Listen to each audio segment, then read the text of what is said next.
The following is an HDNet original presentation.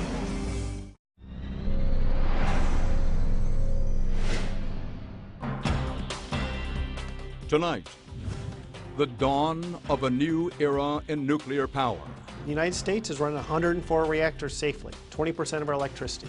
Well, I hear the phrase nuclear renaissance. Are we in the midst of a nuclear renaissance? We're in it. Also, corrective rape. Women in South Africa targeted because of their sexuality. The media is reporting on it, NGOs are documenting these cases, and women are coming forward to talk about what has happened to them. And recount more problems with electronic voting machines. We have found errors in virtually every county where we've looked at the data. We'll bring you the news tonight on Dan Rather Reports.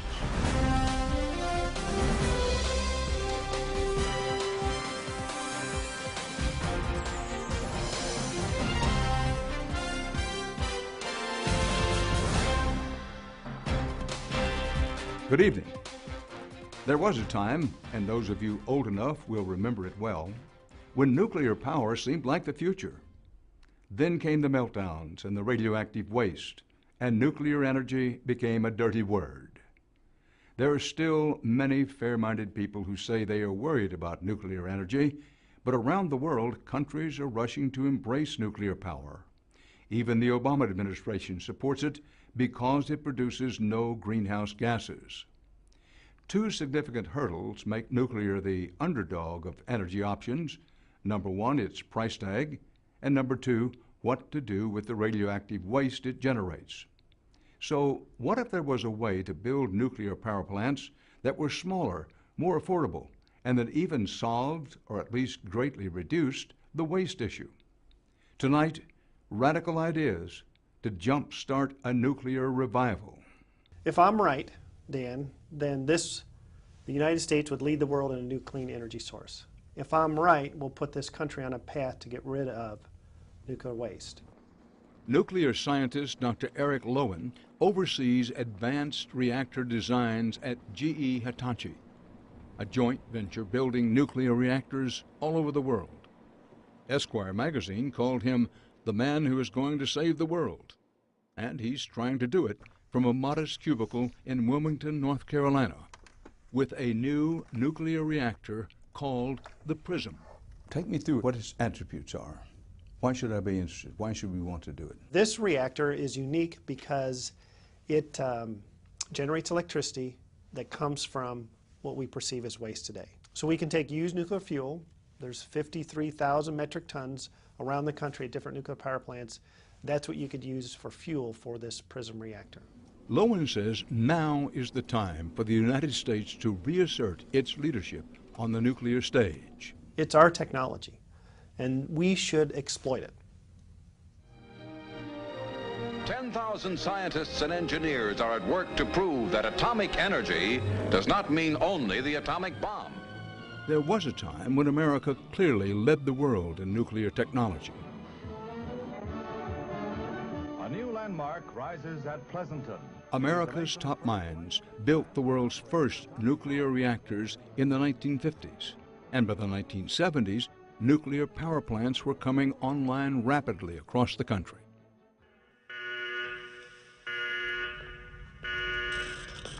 Oh my God, kid, it's that pump. But in 1979, everything changed. A movie called The China Syndrome frightened audiences with its fictional depiction of a nuclear accident. And just 12 days after the movie's release, it happened in real life at Pennsylvania's 3 Mile Island. Then came the 1986 Chernobyl disaster in Ukraine, and nuclear became a dirty word. For 30 years, not a single new nuclear plant was started in the United States. And for most of us, that's pretty much where the story of nuclear energy ended. But the United States never stopped using nuclear power, even at 3 Mile Island, where the remaining reactor still provides electricity for 800,000 homes.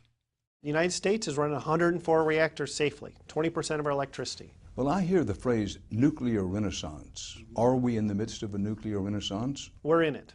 And the reason why we're in it is because they're building 50 plants, 50 new nuclear power plants across the world. GE Hitachi is still building reactors. We're building them in Taiwan. We're building them in Japan. We've never stopped. Dozens of new nuclear power plants are being built around the world, but only one of those is, finally, being built in the United States. We have equivalent to about 5 football fields that we have excavated down 90 feet. So it's a pretty massive project. It's a massive project with a massive price tag, $14 billion for 2 reactors that utility giant Southern Company is building in eastern Georgia. If all goes as planned, the reactors will start up in 2016 and 2017, providing lots of carbon-free electricity, but also generating lots of radioactive waste. It's a toxic brew that will be around long after everything else is gone, generating dangerous radiation for thousands of years. Right now, most of it's stored temporarily in pools of water. After it cools, it can be moved to concrete and steel casks like these. But Eric Lowen says that's where his reactor, the PRISM, comes in, since it runs on this very waste. So these are the wastes. These are fuel. So Lowen sketched out the basic idea. He described how the PRISM would have an on-site processing facility to recycle nuclear waste. When you say recycle, is it a version of what we do with our newspapers and cardboard and tin cans? I mean, we don't throw them away. Exactly. Here's how it works. In traditional nuclear power plants, the atoms on uranium fuel rods are split, releasing neutrons. Those neutrons pass through water, slow down, and strike other uranium atoms, creating a chain reaction. The water heats up and drives a steam turbine to create electricity. Less than 1% of the uranium is used. The remaining 99% is considered waste. But the PRISM uses liquid sodium as a coolant instead of water. The uranium atoms are split, just like in a traditional reactor, but when the neutrons contact the liquid sodium, they don't slow down. And that means they have the energy to split other kinds of atoms, such as atoms from radioactive waste or plutonium from weapons. The PRISM uses its fuel much more efficiently and continuously recycles its waste. The waste left over from the PRISM reactor, shown in this design, would have a much shorter radioactive lifetime, 300 years instead of 1 million. And Lowen told us the reactor will automatically shut down if it starts to overheat. Is it safe? Yes, it is safe. Safer than what we have now? Yes. Why? Because it relies on physics to be able to shut it down and not the computer and the human. And if you believe in gravity, if you believe that hot air rises and those sort of things, then you can believe that this is safer. But here's the catch. Right now, the PRISM reactor only exists on these thousands of pages of blueprints on Lowen's bookcase. He says the technology exists to build it. It's the political will that's lacking. This is our generation's Sputnik moment. We're telling America's scientists and engineers that if they assemble teams of the best minds in their fields and focus on the hardest problems in clean energy, we'll fund the Apollo projects of our time. President Obama has gotten behind traditional reactors in a big way, calling for $36 billion in loan guarantees to incentivize utilities to get going. This is a budget where the president has made some very tough choices. But when Secretary of Energy Stephen Chu laid out the details of the administration's 2012 budget, there was only $40 million allocated for research into recycling, and it was clear the Department of Energy considers technologies like the PRISM still decades away. Well, the Department of Energy has called for what it calls the most promising of the recycling technologies to be identified by 2040 with an eye to commercialization by 2050. Are you okay with that pace? No, we completely disagree. The U.S. has that solution. We call it PRISM. And we think we can start today to help Secretary Chu with 3 of his biggest challenges. This is the Secretary of Energy. Yes, Secretary Chu, the Secretary of Energy. So he has 3 problems. His job is to get rid of the weapons-grade plutonium, because we have a treaty with Russia. He also has an obligation to do something with the nuclear waste by law. And third, he's made a commitment to the President to reduce his greenhouse gas emissions across the DOE complex by 30%. How soon could we do it? Tomorrow. We would start tomorrow. Well, what's the problem here? What do we need to follow the plan that you outlined? What's needed is a prioritization with the Department of Energy, and that prioritization to say, all right, let's take some of our funds and use that for a licensing process for the PRISM reactor. Funding the demonstration plant would take, what, about $2.5 billion? I think a better way to look at it, Dan, is not funding. It's the government buying from industry a reactor to help them with problems that they have, with greenhouse gas emissions, with excess plutonium, and with nuclear waste. The government buys other things. They buy jet airplanes. They buy submarines. Right. Okay, so we're there to do what our government asks of us, and we're there to sell a PRISM reactor. My name is John Deal. My friends call me Grizz, and I sell $100 million nuclear power plants. If Eric Lowen is a soft-spoken corporate nuclear engineer, Grizz Deal has a drastically different style and product. So this idea of big centralized... He is a serial entrepreneur with an advanced degree in geography. For the past 4 years, he's been working rooms at a relentless pace, trying to drum up money for what he calls mini reactors. You know that nuclear power is the cleanest, cheapest, safest way to generate heat, steam, and electricity. Hands down. Deal and his sister, Deborah Blackwell, started a company they call Hyperion Power. If this brother-sister team has their way, Hyperion will one day become the Henry Ford of the nuclear industry, mass-producing small reactors in a factory at a fraction of the price. Part of our design criteria was that it would be small enough to fit on the back of a truck, that it could be transported. We've all seen pictures of big nuclear power plants. How much smaller? Are we talking about something the size of this chair? Or? Well, if you took we love this analogy. Yes. I don't know who started this crap. If you took 2 hot tubs, stuck them on top of each other, that'd be about the right size. Grizz got the idea for a hot tub-sized reactor when he was entrepreneur in residence at the famed Los Alamos National Lab in New Mexico, where the first atomic bombs were invented. One engineer there had a design for a small nuclear reactor, and Grizz acquired the rights. What's been the demand? Are the phones ringing off the hook for this? Absolutely. We've got nearly 10,000 inquiries all around the globe, but 90% of them are outside the U.S. Each one of his reactors only powers 20,000 homes, but Deal says his reactor would be perfect for places you wouldn't normally think of as viable for nuclear energy. A remote military base, a Caribbean island, or a mining operation, not to mention the developing world. 2/3 of the planet doesn't have any electricity, that's on a stable basis, and 1/3 has none whatsoever. If you don't have electricity, you don't have clean water, you don't have hospitals, you don't have sewage. And so this has become a very, very critical part about, a critical aspect of our company. Okay, that's their... While Grizz has been busy raising money, his sister Deborah has worked on the regulatory angle in Washington, D.C. What's been the reaction on Capitol Hill to the small modular reactors? Well, it's evolved over time. 4 years ago when I came here, I was the redhead with the reactor and the crazy ideas, and so we've come an incredibly far way. We really have. But in many ways, Hyperion is just approaching the starting line. There are big hurdles they need to clear before they can get even a license to operate in the United States. Last September, engineers and nuclear scientists for the company presented their preliminary design concepts to the Nuclear Regulatory Commission in Silver Spring, Maryland. The NRC oversees nuclear reactors and licenses new designs. Structural materials right now are expected to be either HT9 Here, the talk was highly technical. The nuts and bolts for Hyperion's entry into the field of what are known as small modular reactors.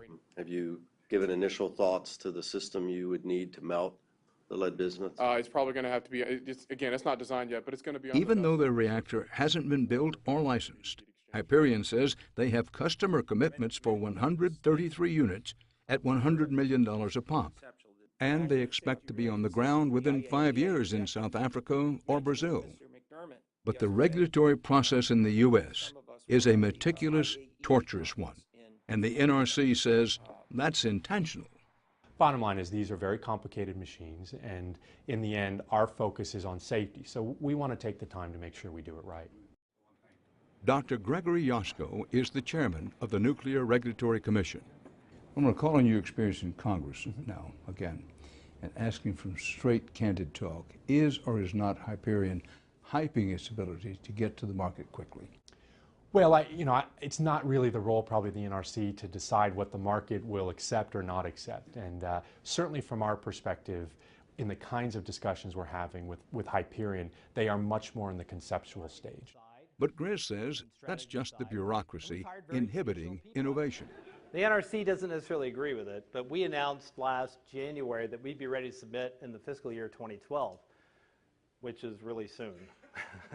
The NRC's response was, we'll get to you in 10 years. The NRC is predisposed to work with light water reactors, as is Department of Energy, Nuclear Energy. Now, I don't want to pick a fight. Okay, I will pick a fight if we have to. But I got to tell you that we're starting design certification outside the U.S. in 3 countries within the next 9 months. The U.S. may be last. I'm so tired of being last. We would like to make them here in the U.S., right? We think that we can bring thousands of jobs and a huge tax base. We've got a country talking about building 2,000 to 3,000 $100 million devices. That's China. That's China. Wouldn't that be great if we had some of that tax revenue, if we had some of those jobs? If the U.S. continues to be slow to move on this concept, you've said we'll end up importing it from overseas. Well, the U.S. is a culture we're really good at inventing stuff, but we're not so good at the follow-through. We've lost microchips, we've lost flat panels, we've lost automobiles, we've lost so many things. But with nuclear power, the U.S. and the U.K. were really the innovators. We were the guys that made it happen. So we still have the opportunity to dominate. We still have an opportunity to do it, and we should do it.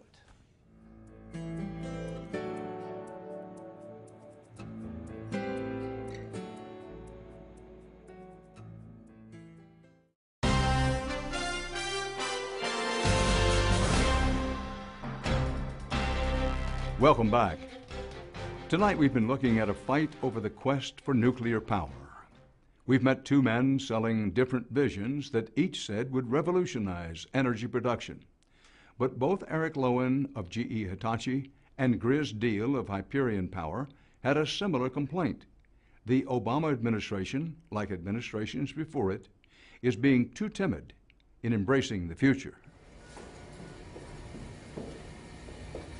So, welcome to our MIT reactor. To try to understand where the administration is coming from, we headed up to the Massachusetts Institute of Technology to meet physics professor Ernest Moniz. Very high neutron flux. MIT has its own nuclear reactor for research. It was first opened in the 1950s, and Dr. Moniz gave us a tour. This is, of course, a rather small version of what you might see out there at a big power reactor. Dr. Moniz is not just a world-renowned scientist, but also an expert on policy, who served in President Clinton's administration and now is on President Obama's Council of Advisors on Science and Technology. He says technologies like the PRISM and small Hyperion reactors are interesting, but since we haven't built a nuclear power plant in 30 years, the focus has to be on what we know. I believe personally that we need to move towards establishing or reestablishing the nuclear option quickly.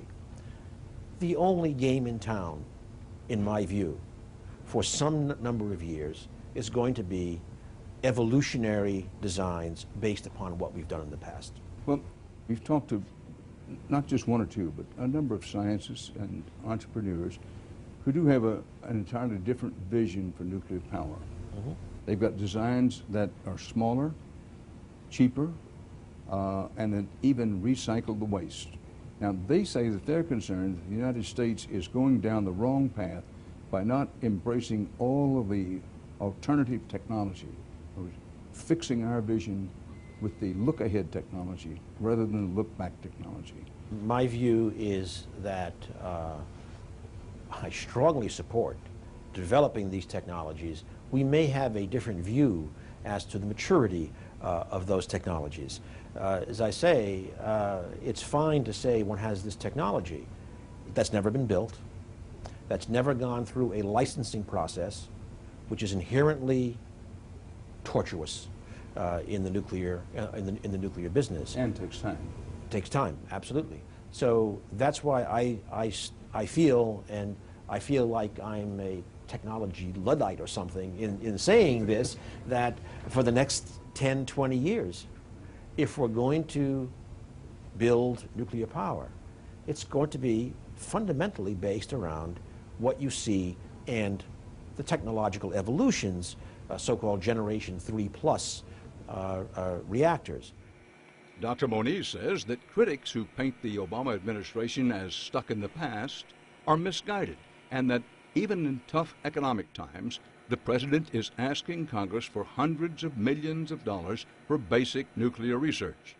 The president just thinks the money is better spent there than on specific projects like the PRISM reactor. Why take more time researching this when, as Eric Lowen argues, we have the solution now? Well, to be perhaps too blunt, I suggest that perhaps the word cost was used infrequently in discussing these technologies. The question is, will these technologies ultimately compete in the marketplace to produce electricity? Maybe they will, maybe they won't. That's part of the research and development and ultimately demonstration that I believe we need. So what we're saying is, look, this is decades away from being implemented at large scale.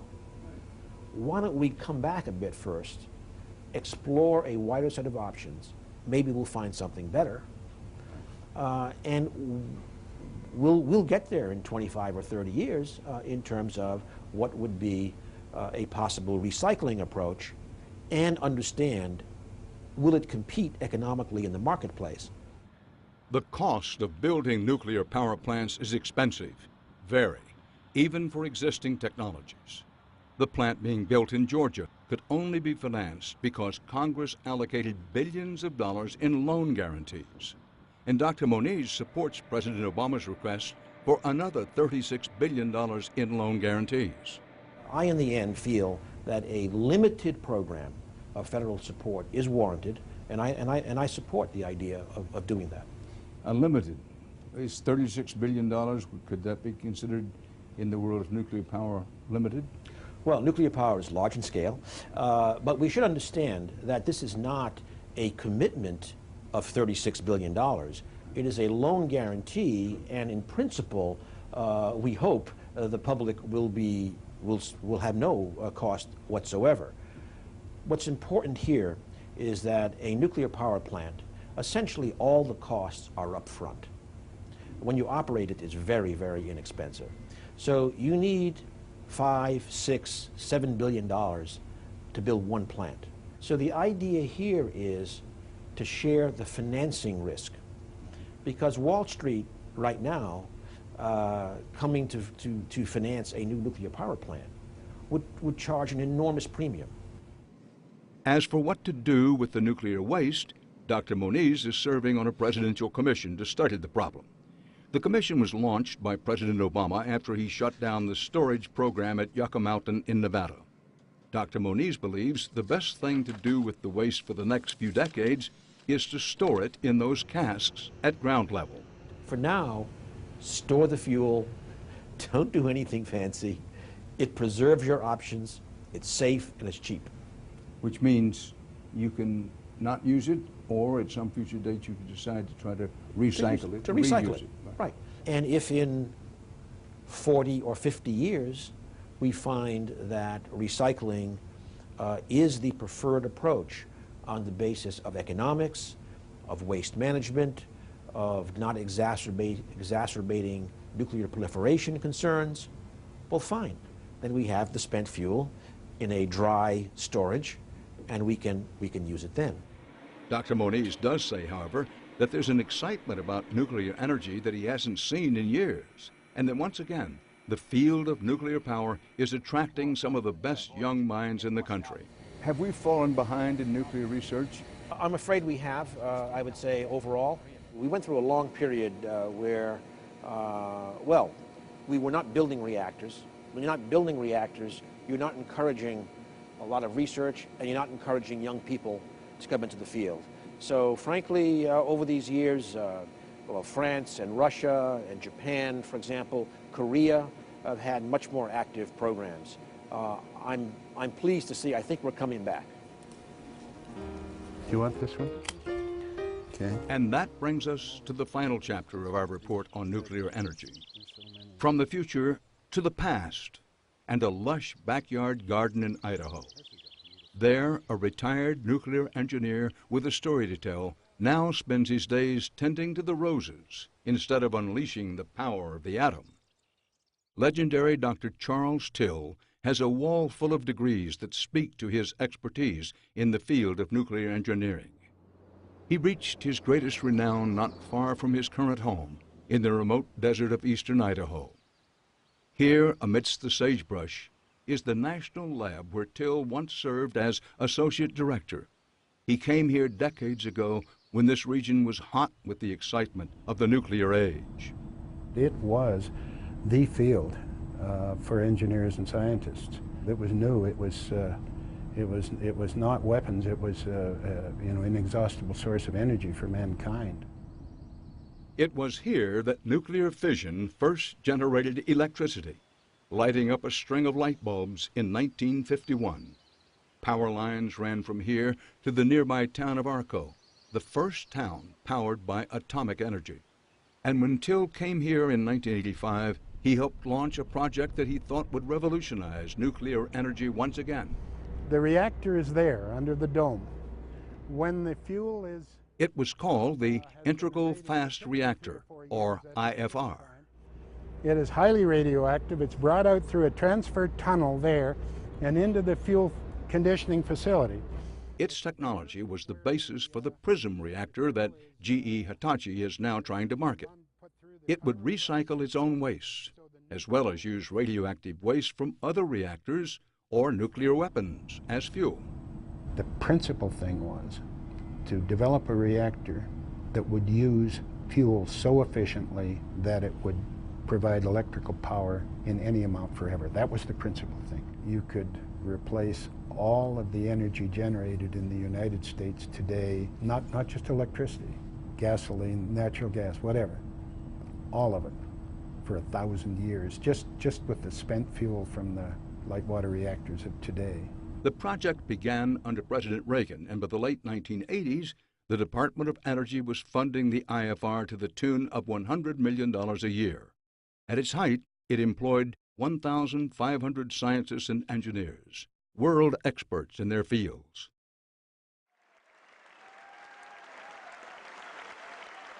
But when President Clinton came into office, the political winds began to change. In the President Clinton's State of the Union address that year, I was rather concerned about what he might say and listened to it very carefully. We're eliminating programs that are no longer needed, such as nuclear power research and development. We're slashing.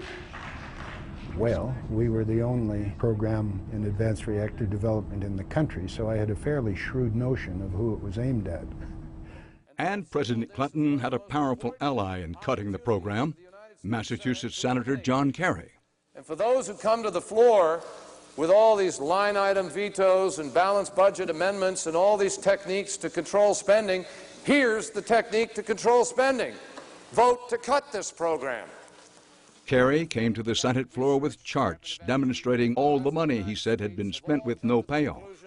We don't have anything to show for that. By September 1994, government funding was cut and Till's project was over. Now the reactor sits idle, the machine rooms eerily empty, and the dials gathering dust. The end of the program was hailed at the time as a budget-saving measure. But Dr. Till says 10 years and $1 billion worth of promising research were thrown down the drain. We were only a couple of years away from proving the whole concept, and the end came without anyone coming out to this Idaho desert and asking, what is it that we're destroying? It was just gone. And I wish it hadn't happened that way.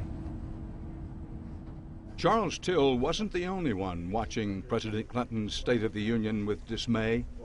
So too was Eric Lowen, who now wants to bring Till's technology to market with his PRISM reactor. Well, at the time, President Clinton wrote that the IFR has no continued commercial value, and Senator John Kerry called it, and I quote, a waste and a danger. With time to look back on it, were they right? They were completely wrong. Today, if we would have gone ahead, we would have given ourselves a technology portfolio that's broader than we have now. We would show a different way to get rid of our used nuclear fuel, and we'd have solutions to meet the President's goals for getting to reduce our greenhouse gas emissions. And what would it have done for the economy?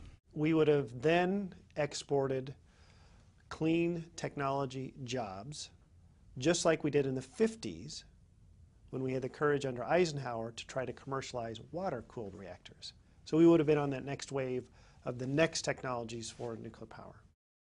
It's a message that Dr. Lowen feels America's next generation of leaders, scientists, and engineers needs to hear. So nuclear power is one of the fundamental energy sources of the universe. As the president-elect of the prestigious American Nuclear Society, he travels the world trying to raise awareness of the potential of nuclear power and his belief that it is the key to a brighter future. One of the things that struck us in reporting this story is that those who favored the president's approach and those who criticize it for being too wedded to the past both share an enthusiasm for launching the United States into a new nuclear age. Both sides say the questions of safety have been answered and that the problems of nuclear waste can be solved. The dispute is over how we prioritize projects and research in a time of budget restraint. How should we balance investment with the need to spend within our means? How should we stay competitive in the world economy? These are questions that are not limited to the nuclear arena, but strike at the heart of the debate about our future.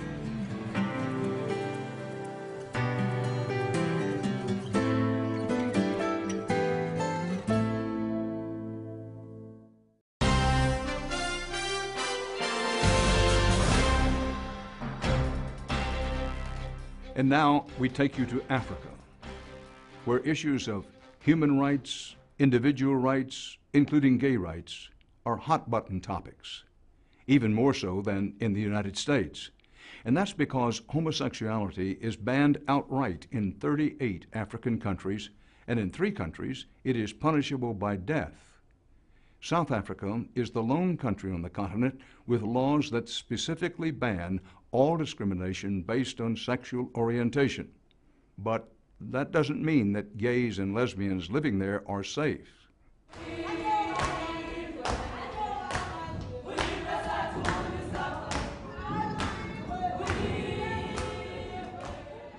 In Cape Town, South Africa, homosexuals live more openly than anywhere else in Africa.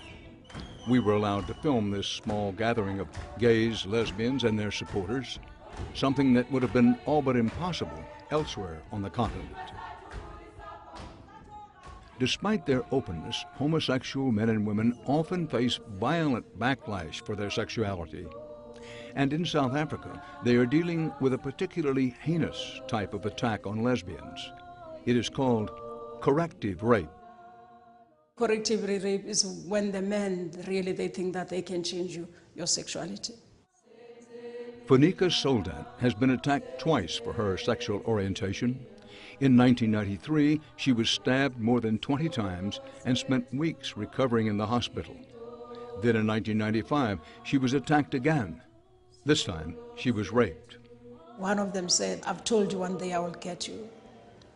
Rape has long been an underreported problem in South Africa, and now lesbians' more open lifestyle is making them targets in this male-dominated society. Early in my life, I started to talk out about my sexuality, being out as a lesbian. And I think it didn't go well to some of the men. And I think it's when they decided that they have to hurt me, maybe expecting that I will change. But unfortunately, it didn't work like that way. It's too soon to make monuments for all we are losing, for the lack of truth. After her attack, Soledad tried to report her rape to the police, but they refused to take her statement. And she says they criticized her for dressing like a man. When I reported the incident to the police, it was like a joke. You see, they were not interested in the case. They were just interested on the way I was dressing, more than the case, and as if really I deserve it. The police are homophobic. Yeah, they are homophobic. No one has ever been arrested or questioned for Soledad's rape, and not much has changed since her attack 14 years ago. She says the police are still not helping. And people really are still struggling with the police. People, something happens, they stay home. They don't go to the police because they don't see any reason why do they have to go to the police. Because I mean, it's a second victimization. Soledad runs a safe house for lesbians and says at least one lesbian victim turns up at her house every weekend. But hard numbers are tough to come by. We don't have crime statistics that tell us the extent of the problem. Liesel Gernholz is the director of the Women's Rights Division at Human Rights Watch. She is South African and served on the Truth and Reconciliation Commission after apartheid was banned. Has there been a recent increase in corrective rape, at least known reported cases in South Africa?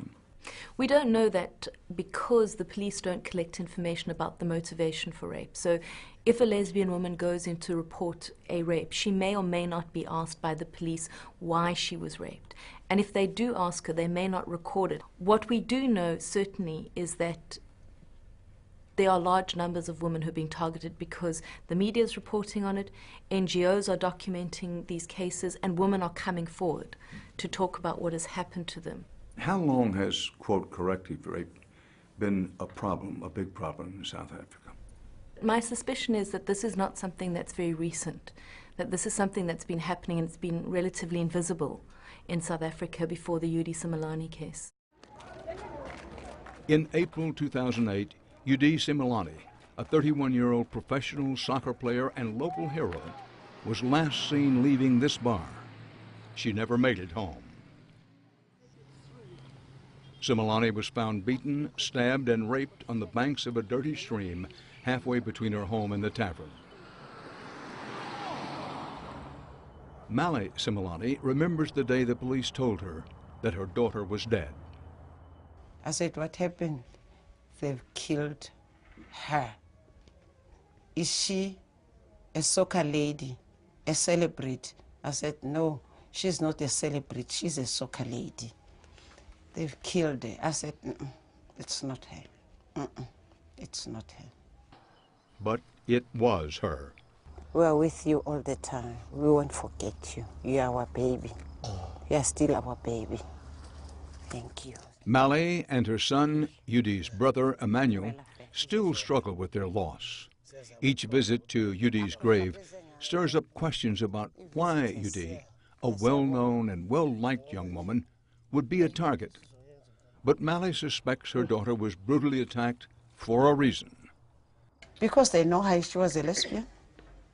And Yudi's friend Lindy says they are angry. What made us so angry was that we could not believe how can such a person do that to her, because we believe that she was known in the community, so nobody will do that to her. And she has never hidden it that she's a lesbian. Yudi Simelane was openly gay and an advocate for young lesbians. Her family says her attackers knew that and didn't like it. We could see that they've tried to rape her. So to us immediately it was because it is somebody who knew her, that she is a lesbian, therefore they wanted to force themselves to her. During the trial, the judge ruled that Yudi's sexuality was not a motive in the murder, infuriating Yudi's friends and family. They believe Yudi was a victim of corrective rape. Gay rights groups demonstrated for weeks outside the trial of the men accused of killing Simelane and the local papers started to publicly expose what Liesl Gernholz characterizes as a hate crime. It's certainly something that targets a very specific set of people, in this case lesbian women, predominantly black lesbian women who are living in townships. So I think it's very definitely falls within the broad definition of a hate crime. Now, any number of groups, activist organizations, have asked the government to classify corrective rape as a hate crime. How would that change the protection of women? Classifying it as a hate crime would allow for higher penalties. It would allow perhaps for the creation of specialized units to investigate, and it would also probably allow the police to make better referrals to other resources in the community, counseling, shelters, and so on, that would be more appropriate. But it's not going to stop it. It's not a preventive measure. No one is going to stop doing this because it's now a hate crime. Ironically, South Africa has one of the most progressive constitutions in the world. It explicitly prohibits discrimination because of sexual orientation. Gay men and women in South Africa have more rights than most gay Americans, including legal same-sex marriage and the freedom to serve in the military. But Gernholz says cultural mores can sometimes prevent the implementation of even the most protective laws. In South Africa, it's a particularly complex environment because on the one hand, we have this fabulous constitution that protects the rights of gay and lesbian people explicitly. And on the other hand, we have this very conservative, patriarchal society that says, you know, it's not okay for women not to have sex with men. Men are the heads of households, they're the leaders of communities, that really sort of still has very stark gender division of roles and responsibilities. And the leadership and the government is not excluded from that debate and that ambivalence. And it is that cultural ambivalence that is forcing lesbians, particularly in the black townships, like these young soccer teammates, to live in fear for their own safety and the safety of their families. In my area, there's a lot of gangsters, and other boys don't like lesbians, so I'm afraid. After the murder of this great female soccer star, after her murder, what changed? What changed, I think, is the recognition that lesbian women are being targeted, and that in some respects the police haven't always responded appropriately. In some respects the whole system of the criminal justice system hasn't been able to offer the kind of protection and then the kind of response that we would expect. I think what has also changed has been the recognition that we have to educate people, that we have to continue to work at creating a climate of tolerance, of acceptance of diversity.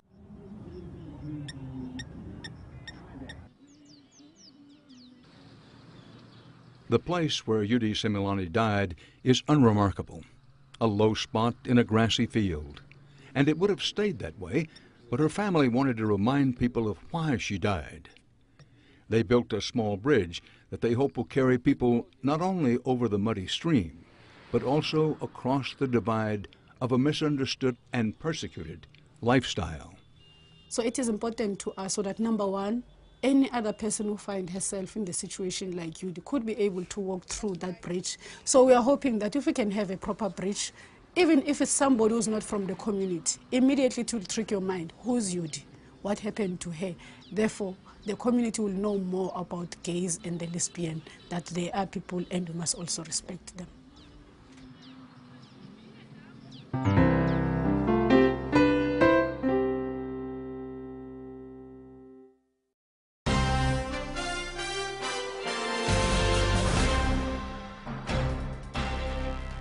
And now an update on electronic voting machines.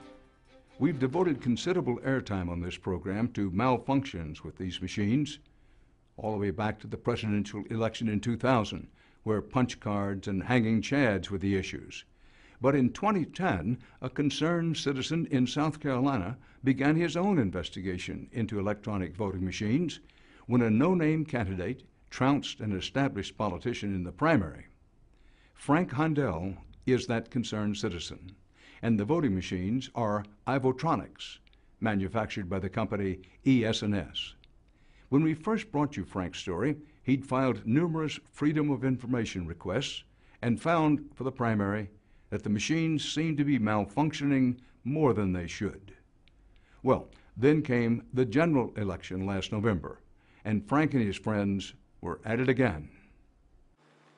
Frank Heindel has a day job. He's a grain commodities broker and lives in Mount Pleasant, South Carolina.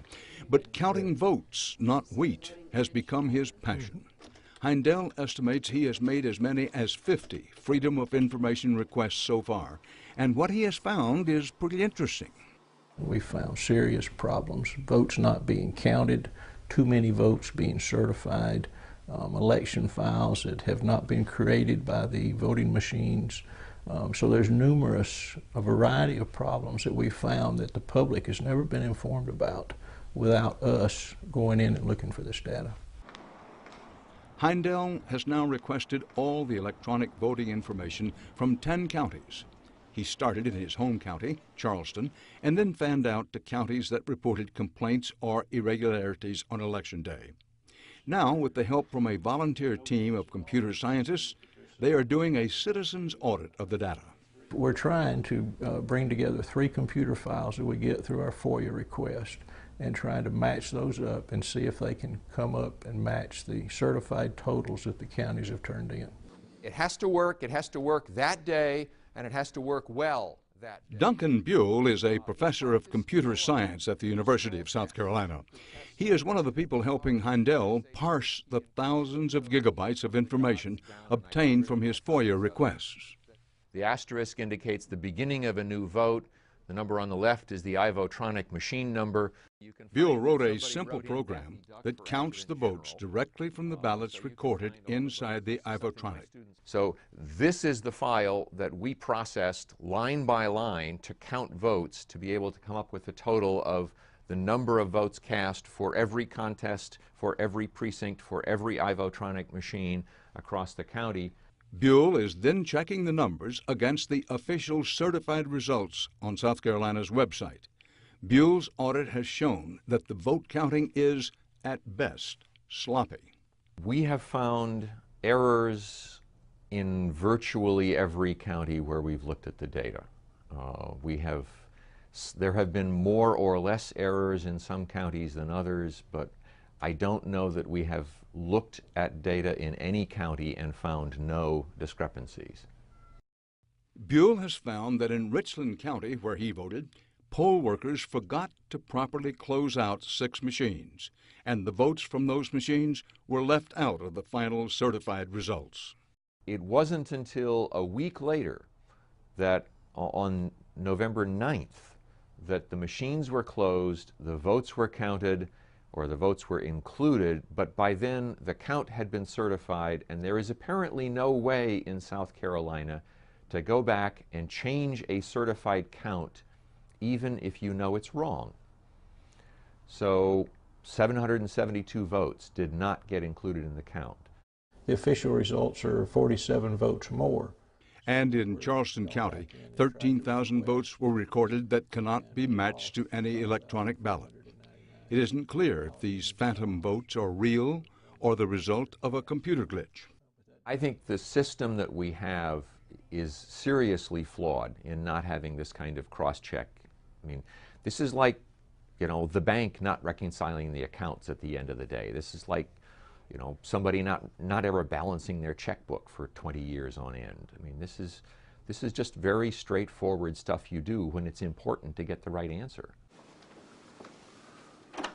Buell has offered to give his vote cross-checking computer program to the Richland County Election Board for free and to help them use it. They have not accepted his offer yet, but they have agreed to meet with him.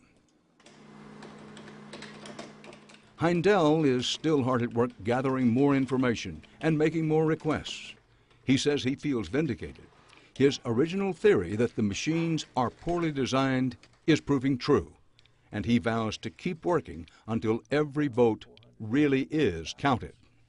We need a transparent new system. I mean, it's just, we can't continue to run our elections on the kind of system that we have and look the voter in the eye and tell them we got a state-of-the-art system and your vote's counting. That's not true. We asked ES&S, the makers of the Ivotronic, to comment, and they refuse. And it should be noted that these machines are not just tallying votes in South Carolina.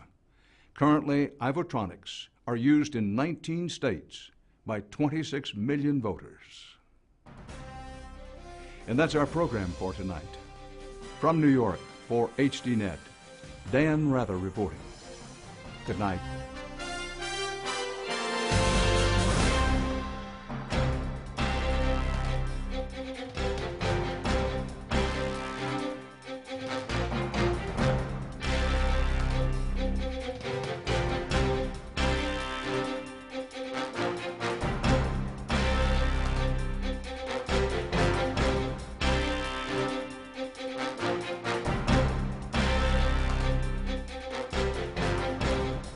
If you would like to add your name to an email list for information on upcoming programs, or if you would just like to send a question or comment, please email us at viewer@hd.net.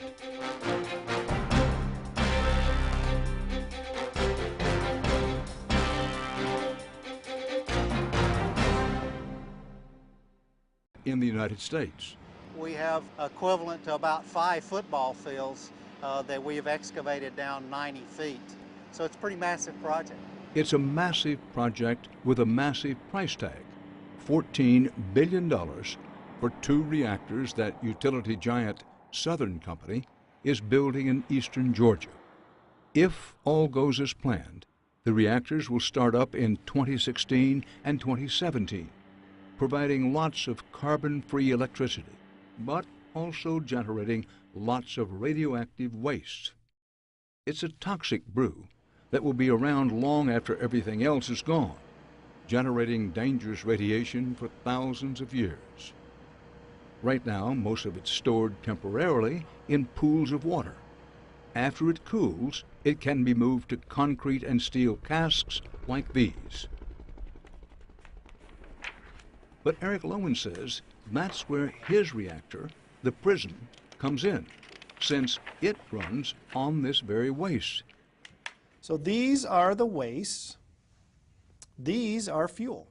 So Lowen sketched out the basic idea.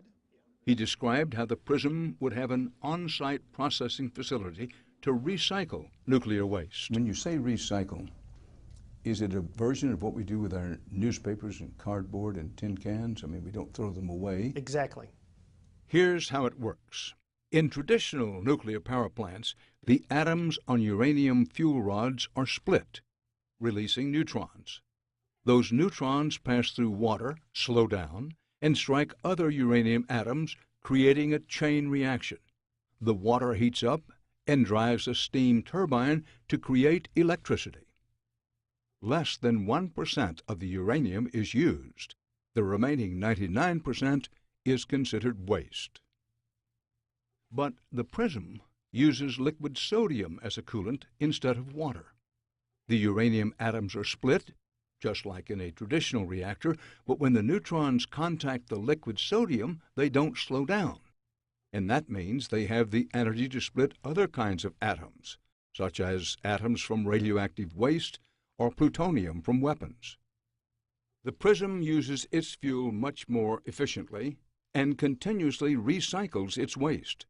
The waste left over from the PRISM reactor, shown in this design, would have a much shorter radioactive lifetime, 300 years instead of 1 million. And Lowen told us the reactor will automatically shut down if it starts to overheat. Is it safe? Yes, it is safe. Safer than what we have now? Yes. Why? Because it relies on physics to be able to shut it down and not the computer and the human. And if you believe in gravity, if you believe that hot air rises and those sort of things, then you can believe that this is safer. But here's the catch. Right now, the PRISM reactor only exists on these thousands of pages of blueprints on Lowen's bookcase. He says the technology exists to build it. It's the political will that's lacking. This is our generation's Sputnik moment. We're telling America's scientists and engineers that if they assemble teams of the best minds in their fields and focus on the hardest problems in clean energy, we'll fund the Apollo projects of our time. President Obama has gotten behind traditional because it produces no greenhouse gases. Two significant hurdles make nuclear the underdog of energy options. Number one, its price tag, and number two, what to do with the radioactive waste it generates. So what if there was a way to build nuclear power plants that were smaller, more affordable, and that even solved, or at least greatly reduced, the waste issue? Tonight, radical ideas to jumpstart a nuclear revival. If I'm right, Dan, then the United States would lead the world in a new clean energy source. If I'm right, we'll put this country on a path to get rid of nuclear waste. Nuclear scientist Dr. Eric Lowen oversees advanced reactor designs at GE Hitachi, a joint venture building nuclear reactors all over the world. Esquire magazine called him the man who is going to save the world, and he's trying to do it from a modest cubicle in Wilmington, North Carolina, with a new nuclear reactor called the PRISM. Take me through what its attributes are. Why should I be interested? Why should we want to do it? This reactor is unique because it generates electricity that comes from what we perceive as waste today. So we can take used nuclear fuel. There's 53,000 metric tons around the country at different nuclear power plants. That's what you could use for fuel for this PRISM reactor. Lowen says now is the time for the United States to reassert its leadership on the nuclear stage. It's our technology, and we should exploit it. 10,000 scientists and engineers are at work to prove that atomic energy does not mean only the atomic bomb. There was a time when America clearly led the world in nuclear technology. A new landmark rises at Pleasanton. America's top minds built the world's first nuclear reactors in the 1950s, and by the 1970s, nuclear power plants were coming online rapidly across the country.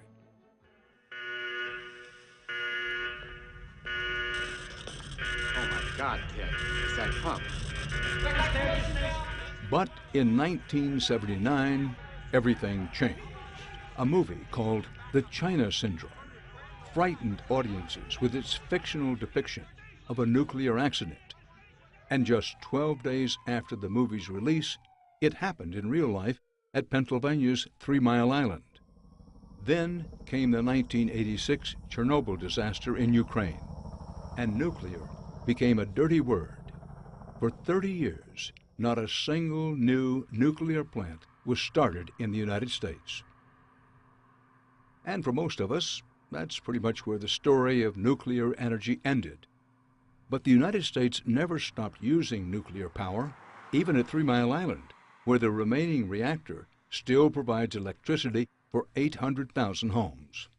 The United States is running 104 reactors safely, 20% of our electricity. Well, I hear the phrase nuclear renaissance. Are we in the midst of a nuclear renaissance? We're in it.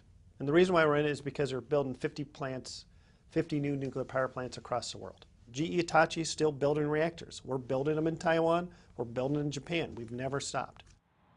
Dozens of new nuclear power plants are being built around the world, but only one of those is, finally, being built.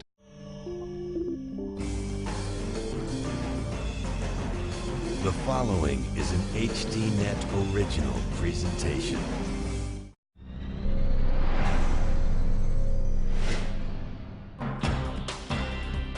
Tonight, the dawn of a new era in nuclear power.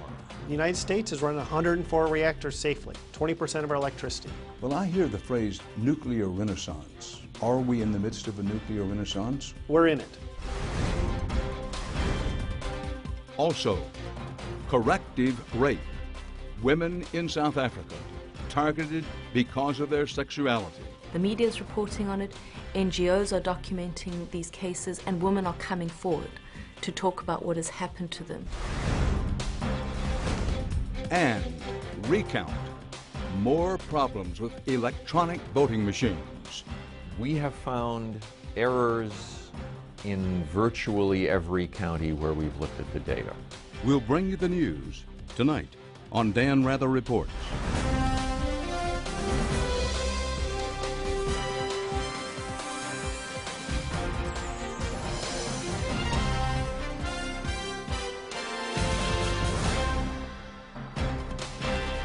Good evening.